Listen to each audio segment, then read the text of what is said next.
है मगड़ा के 60 गो और चातर के 8 गो बराबर है। वो लबर लबर बोल रहा है ब्राह्मण दरिदर मैंने सब ब्राह्मण दरिद्र थी। गौतम गंभीर के देखले हैं कि खाली चले हैं टुनटुनावे झाल। सचिन तेंदुलकर कौची आती गौतम गंभीर, सचिन तेंदुलकर, राहुल गांधी, प्रियंका गांधी सब दरिदर हथी। चला है जूठा बोतल लेके काखा तर जातल है। सब दरिदर विजय हुई थे। दरिद्र ब्राह्मण है ही लगे ना है कि अडानी के शादी में गए से बोतल चोरा के लेके गरीबी पर किसी को उपहास नहीं उड़ाया जाए नहीं, चूंकि सुभाष बाबू गरीबी कोई ऐब नहीं है। नहीं, गरीबी कोई ऐब नहीं है। वो आज गरीब है तो कल अमीर हो सकता है।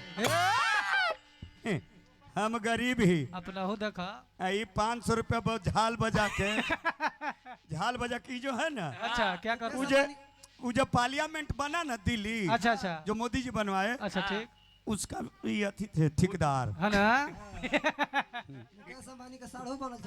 हमरा कह रहे ना कि बैठल तू ना तो लगे तू कि लोकसभा के अध्यक्ष बैठल है। ये बात तो सही है। हम धोती कुर्ता में है ही तो अध्यक्ष चल लगे थी। तू लगे है कि डोम है बांस घींचे चली है।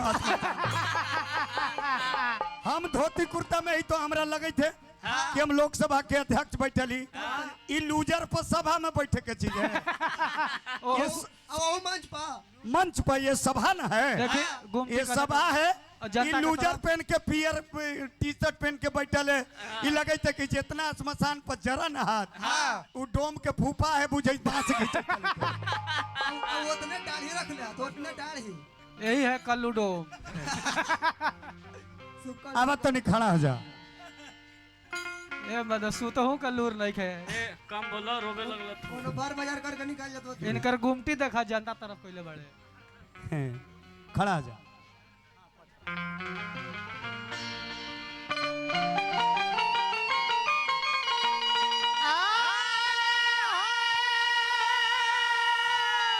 सुभाष भैया झलिया बजाए वाला हमको अंगुरी संस्कारी नचनिया ही है। बड़े बड़े व्यास को हम मात देते हैं। तो तू कौन खेत के गजरा मुरी है रे? संस्कार खाली मोछ गर्भवती जय हो जय हो जय हो। लइकन फैकन हवा के एगो इनकरो नचनिया एगो हमरो नचनिया। हाय हाय हाय हाय उनकर नचनिया लगल कि अगजा के रेण कबारी जाए लगे थे परवेशवर लौंडा मेकअप सब गिरल पसेना दगी त लगी देखी लगे थे कि और एगो बात सुनिए संतोष भैया। इन्होंने हमको कहा कि देखे नहीं महावीर वाला देखा पिया वाला के। इसका मतलब हमारे बाबूजी का, हमारे फादर का नाम महावीर नहीं है ना भाई। अगर आप महावीर कहे हैं तो आप हमारी माँ को गाली दिए हैं। गाना बजाना हो, लय से मारिए, ताल से मारिए, सुर से मारिए, राग से मारिए, वाक युद्ध हो, लेकिन यहाँ न हो कि माँ बहन पर चले जाए लोग। गलती सर, वाक युद्ध हो। नया जोगी के कौची में तो जाटा हो जाए। नयकन अगर घर बना ले थू न दूगो तो गोतिया से बोलबे न करता थू। ये हमर जोड़ में है मामूली। ये तो बेटा के पढ़ावे में है, ये हमर जोड़ में है। बेटवा पढ़ जतो ना तो तोर घरवा सही ते नाद पगहा उगहा भैंस गोरु सब कीन लेतो। तोरे जमीनिया सब कहीं बेटवा चप्पल न छोड़तो। यूपीएस निकाल ले लो ये आईपीएस ना तो तोर जितना जब बनवल हो नाद के गोड़ारी फोड़ारी उ सब सगवान महुकुली चहुकुली सब जंगली धतूर सब कपरले पार हो जतो। सब नली के पानी घर ही रह जतो। नली के पानी घर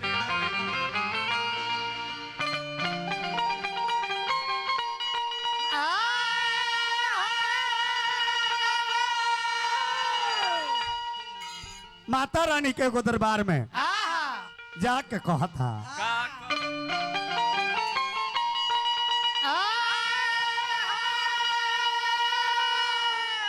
राहुआ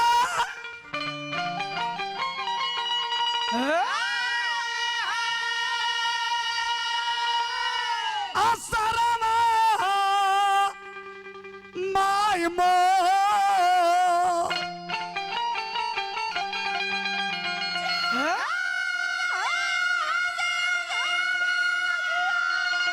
एगो और बात ना सुने। खेसारी लाल यादव जी भैंस पर चघालन, आज फ्लाइट पर चघलन। कर्म किया उन्होंने। हाँ भाई हैं, भैंसिया पर चढ़े तो फ्लाइट पर चढ़े लगल थी कि उस तरह के वो कर्म किया। हाँ भाई सही बात। तू तो भैंसे पर चढ़ थे, कहाँ तू फ्लाइट पर चढ़ है।